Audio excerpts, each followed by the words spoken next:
네, 여기까지 오게 되는데 기도와 격려로 함께 해주셔서 감사합니다. 앞으로도 계속 기도로 동역해 주시면 감사하겠습니다. 늘 정직한 목사 되도록 많이 노력하고 또 기도하도록 하겠습니다. 감사합니다. 함께 말씀을 보겠습니다. 얼마 전까지 손흥민 선수가 활약했던 그 팀의 감독인 그 조세 무리뉴라는 유럽에서 굉장히 유명한 축구 감독이 있습니다. 그는 그렇게 강하지 않았던 팀인 그 FC 포르투라는 팀의 감독으로 있으면서 유럽 대항전에서 우승을 차지했습니다. 그의 다음 행선지는 축구 종주국이었던 잉글랜드였습니다. 이제 잉글랜드로 건너와서 첼시라는 팀의 감독을 하면서 38경기를 치르는 동안 리그에서 25경기 무실점 경기를 기록했고 15골만 실점을 하는 그 대기록을 달성을 했습니다. 그렇게 첼시라는 팀의 최전성기를 함께 누렸습니다. 그리고 잉글랜드 무대를 평정한 후 그는 이탈리아로 건너가게 됩니다. 그래서 거기서는 인터밀란이라는 팀의 감독을 하면서 리그와 리그컵, 유럽 대항전 이렇게 3관왕을 달성하는 기염을 토합니다. 유럽 최고의 감독이었던 그는 엄청난 자부심을 가지고 있었습니다. 인터뷰에서도 정말 수많은 어록들을 쏟아냈는데요. 여기서 그의 자부심을 느낄 수가 있습니다. 그는 인터뷰에서 이런 말들을 했습니다. 나는 세계 최고의 감독은 아닙니다. 그렇지만 나를 능가하는 감독이 있다고 생각하지는 않습니다. 묘하게 겸손과 교만이 섞여 있는 그런 말이죠. 그리고 중압감을 받지 않느냐라는 그런 기자의 질문에는 이렇게 이야기했습니다. 중압감은 2등이나 3등이 받는 것이지 1등이 받는 것은 아닙니다. 저는 중압감을 받지 않습니다. 그리고 또 자신을 나는 스페셜 원, 특별한 사람입니다 라고 말하는 등 이렇게 자부심이 가득한 그런 말들을 쏟아내고는 했습니다. 이 무리뉴 감독이 가지고 있었던 이 자부심과 같은 것을 예수님 당시에 유대인들도 가지고 있었습니다. 유대인들은 자신들이 하나님의 백성이라고 생각했기 때문에 엄청난 자부심을 가지고 있었죠. 그들이 그렇게 자부심을 가질 수 있었던 이유 중 가장 큰 것은 그들의 중심에 성전이 있었기 때문이었습니다. 성전은 이스라엘 백성들에게 엄청난 자부심을 안겨주는 것이었습니다. 하나님께서 늘 성전에 계시기 때문에 자신들은 하나님이 보호하는 민족이다라는 자부심을 가지고 있었던 것이죠. 거기에 더해서 이 성전이 얼마나 크고 아름다운지 이제 이 성전은 고대 사회의 불가사의 중 하나로 불리기도 했습니다. 그리고 심지어 유대의 속담 중에는 헤롯 성전을 보지 않은 사람은 아직 가장 아름다운 건물을 보지 못한 것이다 라는 속담까지 있었습니다. 하나님이 늘 함께 계시고 거기에 최고의 건물까지 가지고 있으니 유대인들에게 성전을 가지고 있다는 것은 엄청난 자부심이 되는 것이죠. 그래서 이 자부심을 가지고 있었던 제자들은 예수님께 이렇게 이야기합니다. 1절 말씀을 함께 보겠습니다. 예수께서 성전에서 나가실 때에 제자 중 하나가 이르되 선생님이여 보소서 이 돌들이 어떠하며 이 건물들이 어떠하니까. 이 땅에 어떤 민족도 하나님이 함께 하신다라는 상징을 가진 민족은 없습니다. 심지어 그 건물이 웅장하기까지 하니까 유대인들의 자부심은 하늘을 찌르는 거죠. 그래서 1절 말씀에서 제자 중 한 명이 예수님에게 이런 하늘을 찌르는 자부심을 가지고 이야기를 하고 있는 것입니다. 주님, 이 엄청난 성전을 한번 보십시오. 우리의 자부심을 충분히 느끼게 해줄 그런 건물 아닙니까? 이 성전 정말 대단하지 않습니까? 이렇게 자랑하듯이 예수님에게 이야기를 하고 있는 것입니다. 그런데 이 말은요, 예수님께서 들으시기에 굉장히 불편했던 말이었습니다. 예수님께서는 성전이 제대로 된 일을 하나도 하지 못하고 있는 것을 보고 성전을 떠나고 계셨기 때문입니다. 이 부분은 이제 에스겔서에서 하나님의 영이 성전을 떠나는 장면과 같은 맥락으로 볼 수 있습니다. 에스겔서 11장 23절 말씀을 함께 읽어보겠습니다. 여호와의 영광이 성읍 가운데에서부터 올라가 성읍 동쪽 산에 머무르고, 하나님의 영광이 성전을 떠나서 이제 동쪽 산에 머무르는 그런 장면을 에스겔서에서 그리고 있습니다. 하나님의 영이 성전에 계셔야 하는데 왜 성전을 떠나실까?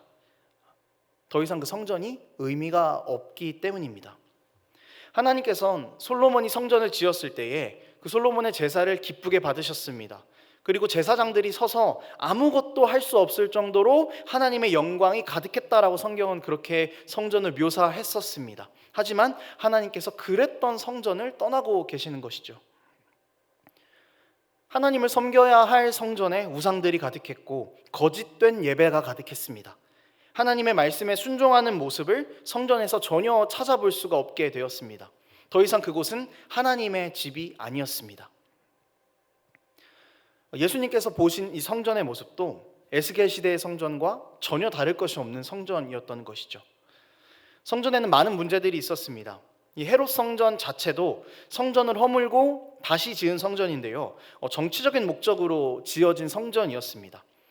유대인들이 성전을 중요하게 생각하는 것을 알고 있던 헤롯은 유대인들의 마음에 들기 위해서, 환심을 사기 위해서 정말 어마어마한 성전을 짓기 시작한 겁니다. 그리고 헤롯 가문의 통치를 지지하던 제사장들이 성전의 기득권들을 취하기 시작합니다. 하나님의 말씀대로 철저하게 구별되었던 제사장들의 모습은 온데간데 없고 정치적인 목적만 가득한 이스라엘 성전으로 변질된 것이죠. 또 앞에 11장을 보시면 예수님께서 성전을 깨끗하게 하시는 장면이 등장합니다. 사실 성전 안에서 이 물건을 파는 것 자체는 금지되었던 일은 아니었습니다. 멀리서 제사를 드리러 온 사람들이 온전한 제물을 가지고 오기 어려웠기 때문에 그들에게 희생 제물을 팔기도 했었습니다. 하지만 이 제물을 파는 과정 가운데에서 누군가는 폭리를 취하고 누군가는 판매권을 독점했습니다. 그리고 성전에서는 이방인을 차별했던 모습들도 볼 수 있었습니다. 유대인 남자들의 기도 중에는 이렇게 기도를 했습니다. 내가 여자가 아닌 것에 감사합니다. 내가 이방인이 아닌 것에 감사합니다. 라는 이런 기도를 유대인 남자들이 했다고 합니다. 이런 잘못된 기도들은 성전에서도 그대로 드러납니다. 이방인과 유대인을 철저하게 구별하고 이방인은 안뜰까지 들어가지도 못하게 했습니다. 하나님만 내세워야 하는 성전인데 그 율법의 정신들은 다 없어지고 유대인들의 특권만을 드러내는 장소로 성전은 그렇게 변질이 되었습니다. 그래서 예수님께서는 성전을 떠나버리십니다. 예수님께서 성전을 떠나시는 것은 단순히 공간의 이전을 말씀하시는 것이 아니라 더 이상 성전에는 아무런 의미가 없다라는 것입니다. 그런데 제자들은 이런 예수님께서 성전을 떠나는 의도를 전혀 알아채지를 못했습니다. 예수님께서 성전에 들어가셔서 화를 내시고 논쟁하시고 또 잘못된 것들에 대해서 말씀하시는 것들을 제자들은 옆에서 다 그대로 들었을 것입니다. 그럼에도 불구하고 그들은 성전을 향해서 예수님께서 품고 계셨던 뜻을 전혀 이해하지 못하고 있었던 거죠. 어쩌면 예수님께서는 이 성전이 어떻습니까? 라고 묻는 제자들의 질문을 들으시면서 너네 이렇게 내 마음을 모르냐라고 한숨을 쉬셨을 것 같아요. 그래서 무겁고 답답한 마음으로 성전을 떠나셨을 것 같습니다. 여러분, 유대인들이 성전에 대해서 자부심을 가져야 하는 것은 맞습니다. 하나님께서는 유대인들이 자부심을 갖기를 원하셨습니다. 하지만 그들이 가지고 있던 자부심은 하나님께서 원하셨던 자부심과는 완전히 다른 방향의 자부심이었습니다. 하나님께서 이스라엘에게 원하셨던 것은 이스라엘이 하나님의 백성이 되어서 하나님의 말씀대로 살아가고 세상 가운데에서 하나님을 드러낼 수 있는 자격을 얻었다는 그런 기쁨에 대한 자부심이었습니다. 내가 구원받았구나, 내가 죄인이었지만 하나님께서 살려주신 은혜를 입은 사람이구나, 이런 자부심을 느끼기를 원하셨던 것이죠. 그렇지만 이스라엘의 자부심은 하나님의 뜻이 전혀 남지 않는 건물에만 있었습니다. 그들이 누리는 특권에만 관심이 있었습니다. 예수님께서 성전이 하나님의 말씀에 순종해서 하나님의 나라를 드러내는 주역이 되기를 원하셨습니다. 어떤 이해관계도 없이 하나님만 바르게 예배하는 성전이기를 원하셨고 하나님께서 주인 되시는 모습을 흘려보내는 그런 성전이기를 원하셨다는 것이죠. 참된 구원의 소식이 여기에 있다고. 고아, 과부, 이방인들 모두 다 함께 와서 구원을 노래하는 곳이기를 원하셨습니다. 하지만 예수님께서 직접 성전 안으로 들어가서 보신 모습은 바른 성전의 모습을 전혀 찾아볼 수가 없었던 것이죠. 하나님 뜻대로 사는 하나님 나라 백성의 삶을 찾아볼 수 없었고요. 참된 예배를 찾아볼 수 없었고요. 순종하는 모습도 찾아볼 수가 없었습니다. 심지어 성전의 주인이신 그 백성을 죄로부터 구원하실 구원자이신 예수 그리스도를 알아보지도 못했습니다. 이게 성전의 현실이었습니다. 더 이상 성전은 성전의 역할을 하지 못하게 된 것입니다. 성전을 떠나시면서 예수님께서 이렇게 말씀하십니다. 2절 말씀인데요. 예수께서 이르시되 내가 이 큰 건물들을 보느냐 돌 하나도 돌 위에 하나도 남지 않고 다 무너뜨려지리라 하시니라. 너희가 그렇게 웅장하다고, 너희가 그렇게 크다고 자랑이라고 말하는 이 성전을 한번 봐라. 여기 너희가 보고 있는 것들 돌 하나도 남지 않고 다 무너질 거다. 예수님께서 이렇게 말씀하고 계시는 거죠. 예수님의 이 말씀은요, 여러분, 제자들에게 굉장히 충격적으로 다가왔을 것 같아요. 왜냐하면 성전은 무너져서는 안 되는 곳이기 때문이죠. 성전이 무너진다라는 것은 자신들의 자랑이 무너지는 것이고 자부심이 무너지는 것이기 때문입니다. 자신들의 정체성이 무너지는 것이기 때문입니다. 이것들이 다 무너져 버리면 우리에게 무엇이 남을까 생각하면서 충격을 받았을 것입니다. 제자들과 예수님이 바라보는 성전의 관점은 완전히 달랐습니다. 제자들은 성전은 자부심이었기 때문에 지켜야 했고 우리의 정체성이기 때문에 지켜야 했던 것으로 생각했습니다. 그러나 예수님께는 지금 이 성전은 아무것도 없는 무너져야 할 그리고 회복되어야 할 성전이었습니다. 그래서 예수님께서는 제자들에게 다시 회복되어야 할 성전에 대해서 이야기를 하고 계십니다. 성전을 떠나시면서 예수님께서는 감람산에서 성전을 바라보며 제자들과 함께 이야기를 나누십니다. 이 부분도 역시 우리가 앞에서 읽었던 에스겔서의 말씀과 좀 유사한 부분이 있습니다. 앞에 읽은 에스겔서에서는 하나님의 영이 성전을 나가셔서 이 동쪽 산에 머무르셨다고 읽었는데요. 이 동쪽 산이 지금 예수님께서 제자들과 이야기를 하고 계시는 감람산입니다. 우리는 이 예수님과의 제자들의 대화에서 두 가지 사실을 알 수 있습니다. 첫 번째는요, 종말에 대한 이야기가 왜 포함이 되었는가입니다. 성전이 무너지는 이야기 이후에 예수님께서는 종말에 대한 이야기를 하고 계십니다. 갑자기 성전에 대한 이야기가 나오다가 종말에 대한 이야기가 나오니까 연결점이 조금 흐려지는 것처럼 보이죠. 그렇지만 이 종말의 내용들을 살펴보면은 어떤 뜻에서 성전의 무너짐과 종말을 연결시키셨는지를 확인해 볼 수 있습니다. 13절에 보면은요, 끝까지 견디는 자는 구원을 받을 것이다 라고 말씀하십니다. 성전이 무너지고 또 다시 세워지는 그 기간을 예수님께서는 종말의 기간으로 설정을 하신 것입니다. 그래서 이 기간 동안 하나님의 백성들은 완전한 성전이신 예수 그리스도께서 오실 것을 기대하면서 끝까지 견디라라는 것입니다. 그래서 종말에 대한 메시지가 포함이 되어 있는 겁니다. 그리고 두 번째는 무엇이 성전인가에 대한 메시지를 우리가 알 수 있습니다. 이 부분이 상당히 중요한데요. 성전이 무너지고 종말의 시대가 시작됩니다. 그리고 성전이 재건된다라는 이야기가 나와야 회복인 거죠. 그런데 그런 이야기가 나오지 않습니다. 건물이 무너졌으면은 그 건물이 다시 세워진다라는 얘기가 나와야 회복인데 건물의 회복에 대한 이야기는 하나도 나오지 않고 주님께서 다시 오실 거다라는 이야기만 남는 거죠. 그리고 끝까지 견디라라는 이야기만 남아 있습니다. 이게 무엇인가 하면은 성전이 다시 지어지는 것, 성전이 다시 회복되는 것은 예수 그리스도의 다시 오심이다라는 겁니다.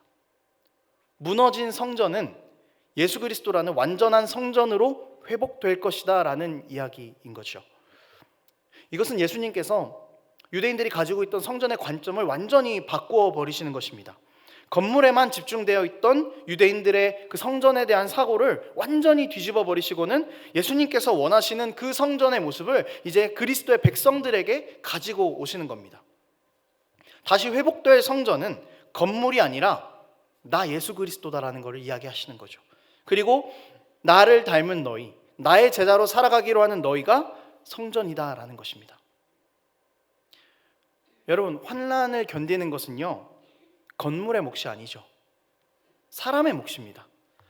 무너져 버린 성전 말고 이제 하나님의 성전인 너희가 이 환난을 버티고 견디라라는 것입니다.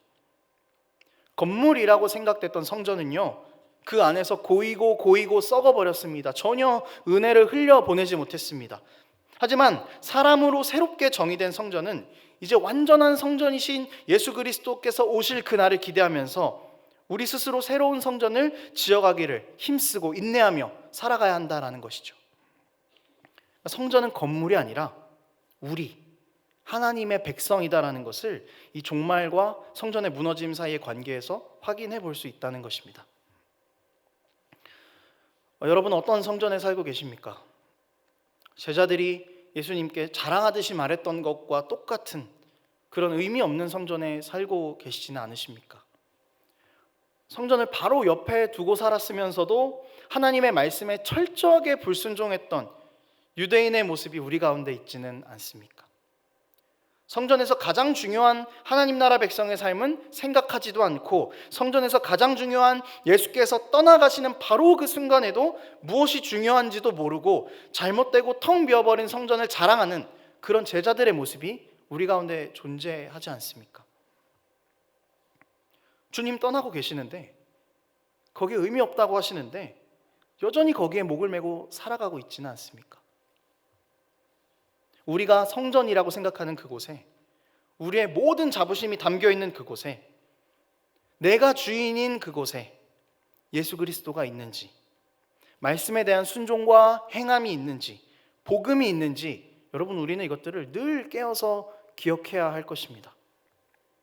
완전히 비어있는 성전을 보고, 아무런 의미가 없는 성전을 보고 너무 완벽해요, 너무 좋아요, 그런 어리석은 행동을 해서는 안 된다는 것이죠.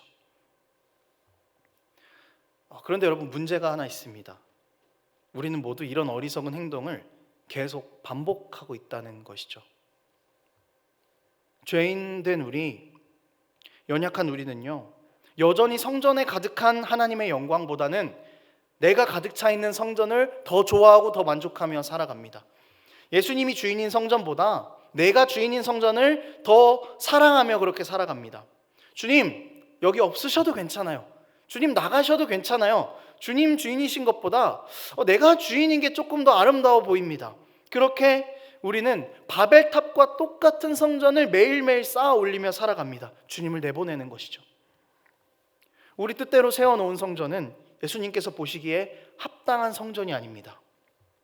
제자들이 예수님에게 자랑했던 것처럼 정말 의리의리해 보이고 정말 좋아 보이는 건물일 수는 있습니다. 좋은 건축물일 수는 있겠습니다만 그 안에는 생명이 없고 소망이 없습니다. 그럼에도 불구하고 우리는 계속해서 이 소망 없고 생명 없는 것을 쌓아 올려가고 있습니다. 여러분, 이것이 무엇을 말해줍니까? 우리에게서는 해결책을 찾을 수 없다는 겁니다. 우리에게서 소망을 찾는 것을 멈춰야 한다는 것입니다. 이런 문제들을 어떻게 해결할 수 있겠습니까? 바로 여기에 해결책이 있습니다. 마가복음 12장 10절에서 11절 말씀입니다.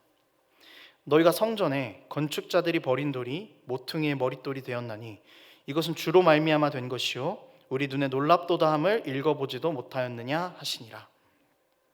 여러분, 모퉁이 돌은요, 벽을 쌓기 전에 수직과 수평의 기준이 되는 돌입니다. 모퉁이 돌이 제대로 된 것이 아니면은요, 그 벽은 무너지는 거죠. 그래서 이 당시 건축가들은 이 모퉁이 돌을 구하는데 시간과 정성을 쏟았습니다. 방금 읽었던 이 마가복음 말씀, 건축자들이 한 모퉁이 돌을 필요 없다고 버렸습니다. 그런데 그 돌이 머릿돌이 되었다고 이야기합니다. 그 돌은 바로 예수 그리스도다라고 이야기를 하시죠. 예수님께서 성전을 떠나시는 이유와 상당히 밀접한 관련이 있습니다. 의미 없는 돌들은 다 치워야 된다는 거예요. 유대인들이 예수님을 구원자로 생각하지 않고 버렸습니다.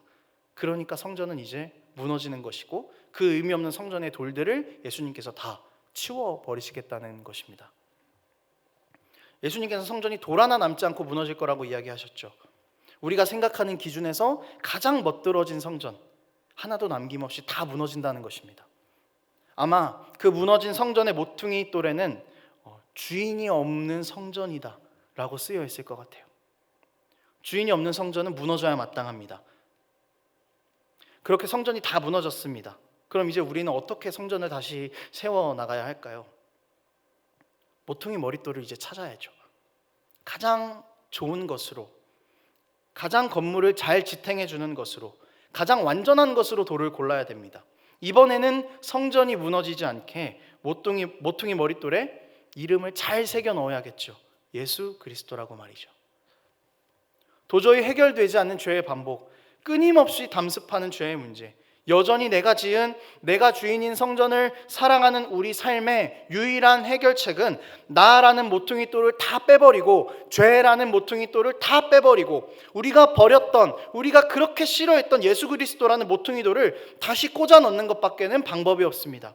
우리를 다 무너뜨려 버리고 우리 삶의 가장 중요한 곳에, 우리를 지탱하는 곳에 예수 그리스도의 이름을 새겨 넣는 것뿐입니다. 예수님 없는 성전은 아무런 의미가 없으니까 예수님께서 다시 존재하시는 성전으로, 예수님께서 주인이신 성전으로, 예수님께서 기초가 되시는 성전으로 그렇게 세워나가야 한다는 것이죠. 주인 없이는 아무런 의미가 없습니다. 계속 무너지는 것을 반복해 나갈 뿐입니다. 주인이 있어야 비로소 의미가 있고 완전하고 무너지지 않는 성전이 되는 것이죠. 우리가 무너지지 않기 위해서는 예수 그리스도가 필요합니다. 우리는 예수님께서 무너질 것이라고 말씀하신 주인 없는, 예수 없는 그 성전에서 떠나야 합니다. 그래야만 우리에게 소망이 있습니다. 다 무너지고 새롭게 예수 그리스도의 피로 세워진 새 성전 안에 거해야만 소망이 있습니다. 내가 열심히 쌓아두었던 그 성전, 돌 하나 남지 않고 다 무너져 버려도 괜찮습니다. 그 성전이 다 무너져야 합니다. 거기서 뛰쳐나와야만 합니다. 그래야 우리가 살 수 있습니다. 내가 세워놓은 성전들 다 무너지고 거기서 뛰쳐나오면은요, 우리는 예수님이 남는 것을 발견할 수 있습니다. 예수님의 생명이 남는 것을 발견할 수 있습니다. 내가 주인인 성전 안에서 나와버리면은 완전한 예수 그리스도라는 성전을 우리가 비로소 발견할 수 있게 되는 겁니다. 소망 없는 우리에게 유일한 해결책, 예수 그리스도를 모퉁이 돌로 세운 성전 안에 거하는 것뿐입니다. 예수님께서는 성전을 떠나셨습니다. 그리고 다 읽지는 않았지만 뒷부분은 다시 오실 것을 약속하시는 부분입니다. 주님께서 다시 오실 때에 우리 성전은 완전하게 회복이 될 것입니다. 그리고 끝까지 환난을 견디는 자는 구원을 받는다라고 말씀하십니다. 여러분, 환난이 무엇입니까? 오늘 본문에 3절에서 13절까지 내용을 보면은 이제 환난이라는 큰 주제들이 나와 있습니다. 이제 그 내용들을 살펴보면은 이렇습니다. 이단이 등장할 것이고, 재난들이 있을 것이고, 예수를 믿는다는 이유로 핍박을 받게 될 것이다. 이런 내용들을 이야기하고 있습니다. 그런데 가만히 이 본문을 읽고 있다 보면은 한 가지 느껴지는 게 있습니다. 뭐냐면 그렇게 특별하지 않다라는 것이죠. 이미 우리의 일상 가운데에서 일어나고 있는 일들입니다. 즉, 예수님께서 우리에게 요구하시는 것, 예수 그리스도라는 완전한 새 성전이 세워지는 그날까지 세상과 부딪히는 수많은 세상의 가치들과 싸우며 세상의 가치들을 따라가고 있는 내 성전을 무너뜨리고 하나님의 가치를 따르지 않는 세상의 성전을 무너뜨리는 겁니다. 우리의 일상 가운데서요. 우리가 속해 있는 곳에서요. 이 가치의 싸움에서 여러분, 아담은 완전히 실패했죠. 선악과를 따먹어 버렸습니다. 통치자이신 하나님처럼 되고 싶었고 그렇게 자신의 성전을 쌓아 올렸습니다. 하나님이 그 이후에 선택하셨던 이스라엘도 실패했습니다. 하나님의 말씀에 불순종했고 이방 신을 섬기며 하나님이 주인이신 자리를 완전히 밀어내버렸죠. 하나님과 함께한다는 특권은 가지고 싶었지만 하나님 앞에서 다해야 할 의무는 전혀 행하지 않았었습니다. 그래서 예수님께서 오늘 우리에게 너희가 새로운 성전이 되어서, 너희가 나를 모퉁이 돌로 하는 성전이 되어서 계속적으로 성경의 역사 가운데서 담습되고 있는 이 실패, 불순종의 고리를 끊으라고, 그렇게 우리를 주님께서 죽으심으로 성전으로 부르셨다라는 것입니다. 세상과는 전혀 차원이 다른 그런 성전으로 살아가는 그리스도의 백성이 되라는 것입니다. 여러분, 우리는 우리 안에 스스로 세워놓은 성전들을 철저하게 다 무너뜨려야 할 것입니다. 그리고 세상의 성전들을 무너뜨려야 할 것입니다. 세상 가운데에서 하나님 나라의 질서가 붕괴되었다면 그 질서를 회복시키기 위해서 우리의 힘을 다해야 하는 것이죠. 하나님의 사랑이 없는 곳에 하나님의 사랑을 세우고, 하나님의 말씀이 없는 곳에 하나님의 말씀을 세우고, 예수 그리스도를 모퉁이 돌로 한 성전을 이 세상 가운데에서 차곡차곡 쌓아 올라가며 주님 다시 오실 날을 준비하는 우리가 되었으면 좋겠습니다. 이런 삶이야말로 예수님께서 계시는 성전 안에 거하는 자의 삶일 것입니다. 이런 삶이야말로 주님께서 우리에게 원하시는 참된 성전의 삶일 것입니다. 이 삶이 우리에게 가장 완벽하고 소망 있고 생명 있는 삶이라는 것을 기억하는 우리가 되었으면 좋겠습니다. 여러분, 우리는 이미 완전한 성전이신 예수 그리스도 안에 거하고 있는 사람들입니다. 성전은 다른 것이 아닙니다. 예수와 함께하는 것이 성전이죠. 우리 한 사람 한 사람이 주님과 함께하고 있기 때문에, 우리 한 사람 한 사람과 주님이 함께하시기 때문에 우리도 성전입니다. 이스라엘의 성전보다 훨씬 더 아름답고 값진 성전입니다. 여러분, 이제 우리가 쌓아놓았던 그 옛날 성전들, 그 무너뜨리는 것을 두려워하지 맙시다. 세상의 성전을 무너뜨리는 과정들을 두려워할 필요가 없습니다. 에덴에서 실패했던 아담이었습니다. 그래서 성전이 무너진 것처럼 보였죠. 하지만 하나님께서는 아담에게 회복을 약속하셨습니다. 그리고 이스라엘을 선택하셨지만 이스라엘도 역시 실패함으로 성전이 또 무너지는 것처럼 보였습니다. 이스라엘도 완전히 실패해버렸죠. 그렇지만 하나님께서는 자신이 가장 사랑하는 아들 예수 그리스도를 십자가에서 죽이시면서까지 회복의 약속을 지켜내셨습니다. 이렇게까지 하신 하나님이 여러분, 우리와 함께 하십니다. 이미 주님께서 싸우신 싸움이고 우리는 믿음으로 주님께서 싸워가신 그 길을 따라서 걸어가기만 하면 되는 겁니다. 우리의 성전을 무너뜨리고 세상의 성전을 무너뜨리는 그 모든 과정 가운데 하나님께서 우리와 함께 하실 것입니다. 말씀을 정리하겠습니다. 여러분이 생각하시는 그 가장 완벽한 성전은 무엇입니까? 모퉁이 돌에 내 이름 딱 써 있고 벽을 넘어서 들어가면은 내 이름, 또 내가 주인인 것들, 내 마음대로 할 수 있는 것들이 가득 차고, 사람들은 밖에서 그것을 보며 야, 저 성전 누구 거래? 진짜 대단하다, 저기 진짜 잘 돌아가네 하면서 감탄하고 있고, 이런 성전을 원하십니까? 아니면 모퉁이 돌에 예수 그리스도가 쓰여 있고 그 벽을 넘어 들어가면은 예수님의 가치가 살아있고 예수님의 말씀대로 사는 백성들이 있고, 사람들이 그 성전을 보며 이 성전은 다른 건물들과 완전히 구별되는 성전이네, 차원이 다른 성전이네, 이렇게 감탄하는 성전을 원하십니까? 어떤 감탄을 받는 성전에 여러분 살고 싶으십니까? 어떤 감탄을 받는 성전을 만들어 가시겠습니까? 불완전한 내가 가득한 성전에 거하시겠습니까? 완전한 예수께서 가득한 성전에 거하시겠습니까? 여러분, 모퉁이 돌 예수 그리스도로 기초 삼아서 영원한 생명이 있는 그 성전을 세워 나갑시다. 예수 그리스도와 함께하는 새 성전으로 지어져 가는 삶으로 우리에게 주어진 사명을 다하고 하나님의 거룩한 성전으로 하루하루 세워져 나가는 그런 우리의 삶이 되었으면 좋겠습니다. 함께 찬양하겠습니다.